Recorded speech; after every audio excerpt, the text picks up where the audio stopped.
Dennis. I am the Support Services Manager at Brevard County Mosquito Control. Jonathan Linder, Environmental Specialist for Mosquito Control. I've been Mike here. Buno, and I'm the Ground Operations Superintendent. I coordinate all ground operations with it for the whole county, Tyco office and our Valkyrie office. Christos McDowell, I'm the environmental specialist, or a environmental specialist. I do the entomological work, so I do like surveillance and resistance testing and droplet testing. We have approximately 50 employees and an approximately $11 million budget for the operation. The source is the ad valorem tax, a property tax. It's a rather low rate. I mean, it probably is $40 to $50 annually. So we have inspectors down there.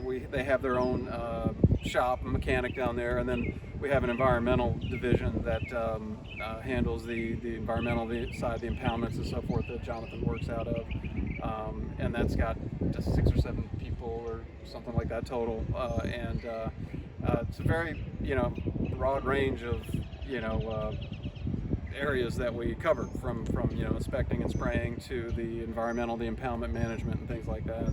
So we have our, as Shannon had alluded, we have our mosquito control impoundments, and one of the big issues we have is maintaining the perimeter dikes around those impoundments. And as the lagoon level increases and wave action increases due to increased winds and storm frequency, we're having a much more difficult time maintaining the lagoonward slope of those dikes. So what we're looking to do is put breakwaters along the most severe eroded areas, followed by living shorelines, and then in other areas where we can just do a living shoreline, that will be our preferred method to stabilizing the dike slopes. So Kennedy Space Center, they started the construction and they were doing it during the day, but the workers were getting dehydrated. So they decided they would switch over to the nighttime, and then the workers started being attacked by all the mosquitoes and losing so much blood, they had to stop working at night. And then a scientist looked around and noticed all the saltwater marshes and said, well, what if we impound these, put earthen walls around them, and then flood them and cut off the mosquito's life cycle? And they all looked at each other and said, that's a brilliant idea. So that's what they did, and then they were able to continue building Kennedy Space Center, but now at night. You want to tell me a little bit about how we do just the larviciding, adulticiding? We have broadcasters that we attach to each side of the helicopter, and we have the electric motor that has gearing, rubber gearing, that is variable speed, so it adjusts to the ground speed, so you can have the proper rate of material come out. And then we have electric blowers that blow the granules out, and of course as the aircraft moves on, it affects the swath width, and that's how we larvicide with the liquid, with the granule product. The adulticide tank, we have a 75-gallon adulticide tank that we do ULB adulticiding with, and that attaches to the bottom of the helicopter. And we have 2 atomizers. That's that tank on the ground there. It's a polypropylene tank that is able to withstand the corrosion properties of diabro. Droplets from our trucks and helicopter onto these, and then put them under here, and it will automatically calculate the size of the droplets, like the mean size. Once its batteries are inside, it spins. So we put on top of a pole. We have 4 of these, and we put them out where the aircraft can fly over. So as they're spinning, the aircraft releases the chemical as a test. These slides collect droplets, and we have to make sure the droplets are within specification of the label, and we measure them in microns. We usually look for say 35 to 40 microns for aircraft. So they're very small. The idea is to break down in the air, hit the mosquitoes in the air, and then they have the least amount of deposition on the ground. When mosquitoes are inactive and this isn't hitting them, it's not that effective. So the idea is to actually hit the mosquitoes in the air. So we use this as a test, and then when we bring the slides in, Christos is going to show you on the screen what it kind of looks like. We want to make sure the droplet size, they do a flow test on the helicopter to make sure the right amount is coming through. But we also want to make sure that the droplets aren't too big so it doesn't affect larger species than, say, if it's hitting beetles and moths, shouldn't have go to sleep. Basically, they go, they go away. The mosquitoes are active. Hopefully, people are less active as well. And 30 minutes after sunset is when we begin spraying. You want to hit them when they're flying. We do have some biorational larvicides that we use that are, naturally based, I guess, versus say dibrom, the chemical that we use at night. It's a very caustic chemical, but we only use 0.6 ounces per acre of it to treat out of the atomizers, I guess, that we spray, nebulizers. Yeah.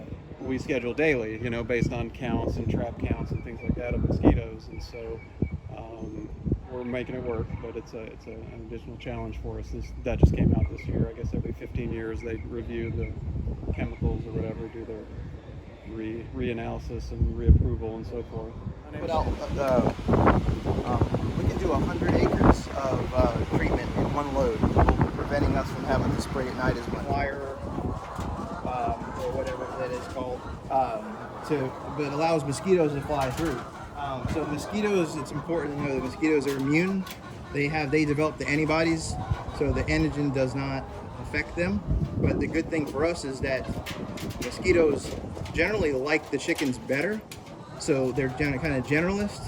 They carry the encephalitis viruses like West Nile, Eastern equine, and St. Louis encephalitis. And it's a kind of an early detection for us. And since the chickens are immune to it, we just take care of them. And we get their blood once a week, send it to the state lab, and that's the health department.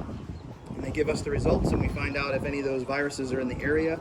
And normally, that's early enough to where we don't see any humans or horses contracting the virus. We have a chance then to amp up our spraying or whatever we need to do to mitigate for that. Yeah, we're used to going and getting a new flock every year. We have 12 of these. We built number 13, and we have to find a spot for it. But we have them mostly in people's backyards around the county, distributed. I remember showing you the map. And this is one of them, and we have another one at our Valkyrie office, since we've been here anyway. But generally, the people that would have them at their houses take care of them. We supply all the food. We supply the chickens. They eat the eggs and things. They get free eggs out of it. And we stop by once a week to check on them and, of course, withdraw the blood. And then we submit all those results, and then we see what viruses might pop up, but we also get to see what viruses are popping up from other counties, the ones that run the program, which most of the ones around us have also chicken programs, but not everybody. They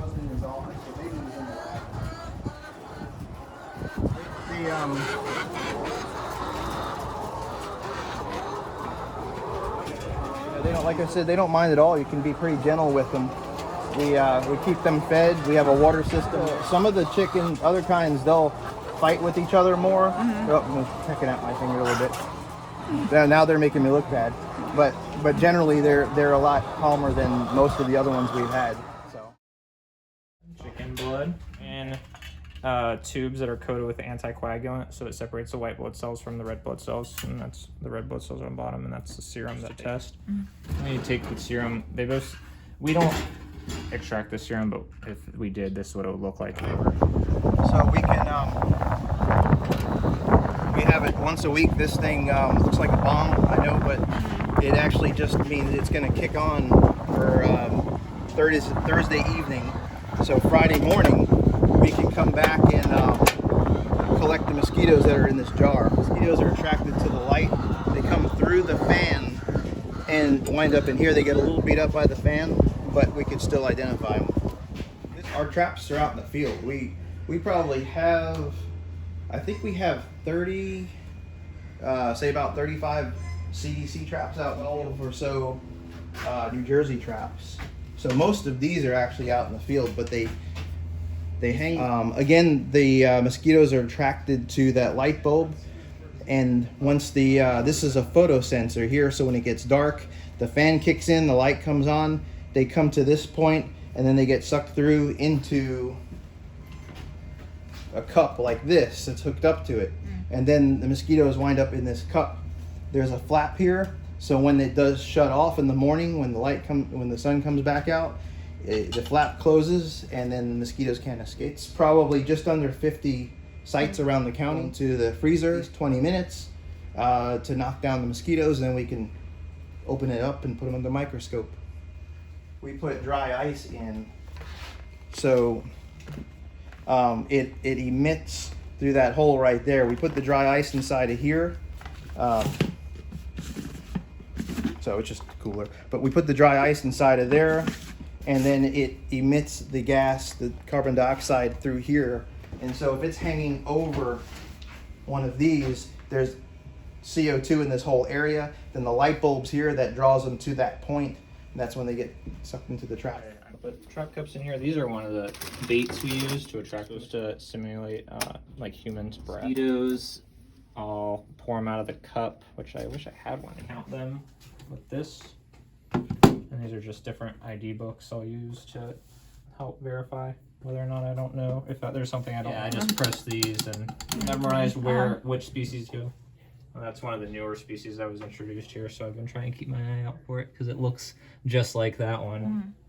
That's albopictus, and that's the one that transmits like yellow fever and dengue and chikungunya and Egypti, which that's the one you hear about all the time. So Zika. Yeah, Zika. That's the Zika mosquito.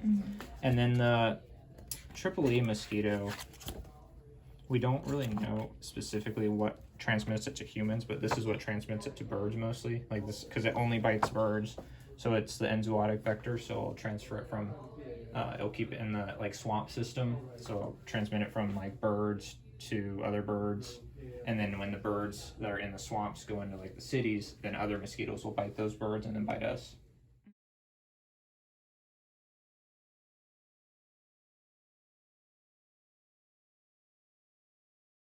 Roughly how many fish at a time we drop, or how do you guys? I want to say it was 10,000 right here. Well, he just took about